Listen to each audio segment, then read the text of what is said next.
you probably are going to want to plant later. So you can take those sweet potatoes out of the water and stick them in seed cells for like a couple weeks. And then that just gets them even more amped up. And then when you put them in the ground, they're already ready to charge and ready to go.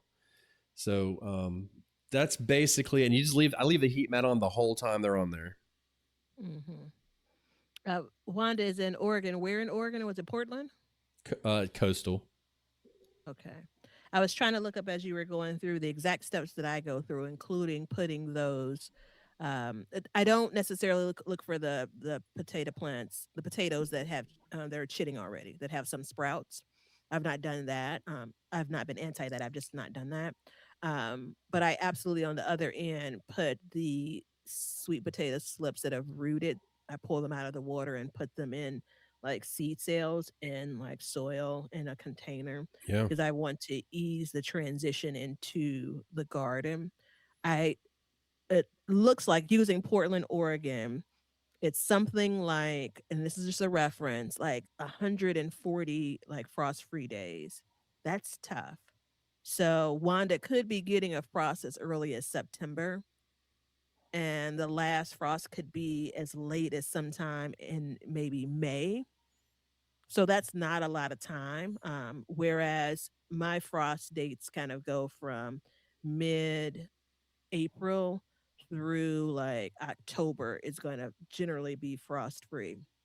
The good news though is on the other end of that, I don't need to leave my sweet potato slips in the garden all the way until, just before frost, although I often do just because I haven't gotten around to it. Um, I'd say as soon as you have 50-degree nights, get the sweet potato plants or slips into the garden. If you need to, because I think you want to plant them in May in your area, Wanda.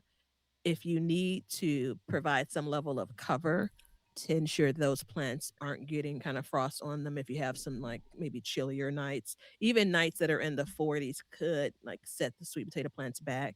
But you got to get them in early in your area because you're going to be wanting to pull those out like right before your frost. Now, again, your frost dates when you put in your zip code may show something different. What I'm looking at online says mid May through like mid September are your frost free days, and that's tough. And so I can imagine, like, I don't put my sweet potato slips in until like June, but that gives me basically them getting acclimated in June, growing in July, August, and September without any worry about frost. So this is where the difference between he and I talk about all the time, Oregon and coastal North Carolina is it's the amount of heat that they get. They don't, Mm. it could be very cool spring. For us, spring is very short, very hot. Um, for them, it can kind of drag on. So you take it and say, okay, well, it's 140 days frost free. You got to take a couple of weeks off of that just to get it to warm up. And that's Hmm. this factor. I didn't even think about this until we started talking about the question. This factors into all of this that we're talking about too, Hmm. because I mean, you know, if you don't have the weather for it, should you be making, and I'm not saying you're doing this, Wanda, but should you be making a a crop that may not grow well in your area a big part of your garden? The reason why we do sweet potatoes and we focus heavy on it is because they're known to grow in North Carolina. So we know that it's Yeah. safe to grow. Yeah, sweet potatoes are on the list of. I literally yesterday was sorting through what's left of my sweet potatoes and kind of, remarking on the size to myself. And I kind of go down the road of if I wasn't growing sweet potatoes in this bed during the summer, what else would I be growing?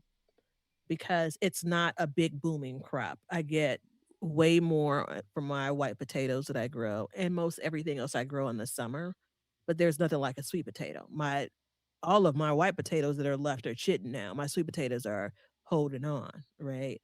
Um, and it's really an enjoyable vegetable. I don't know. I feel like I'm ready to give sweet potatoes one more go. I think Wanda just really excuse me, needs to start dialing in. If you have notes, pictures, if you're able to go back and say, when did you plant them? When did you harvest them?